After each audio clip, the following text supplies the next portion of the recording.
Hello guys, welcome back to the Desi hacker blog. Guys आज हम जाने वाले हैं गाजीपुर, तो चलिए चलते हैं गाजीपुर और आप सभी को गाजीपुर का पूरा व्यू दिखाएंगे। मस्त होने वाला है। हाईवे से जाएंगे, घूमने जा रहे हैं हम लोग। मैं जा रहा हूँ, आदित्य ड्राइवर जा रहा है। गाइज देख सकते हो, ये गाजीपुर का बोर्ड आ गया है। ये 70 किलोमीटर है यहाँ से गाजीपुर। ये देख सकते हैं, हम लोग स्कॉर्पियो में जा रहे हैं अपने। आगे ट्रैक्टर है।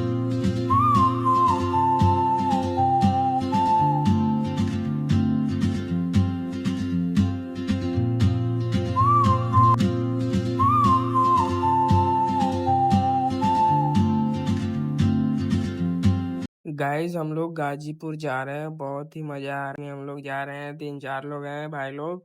मस्त मजा आ रहा है यार, क्या ही मस्त रास्ता है हाईवे का। ये देखो टोल टैक्स आ गया है। अब यहाँ पर अगले ब्लॉग में मिलते हैं, तब तक के लिए जय श्री राम, हर हर महादेव।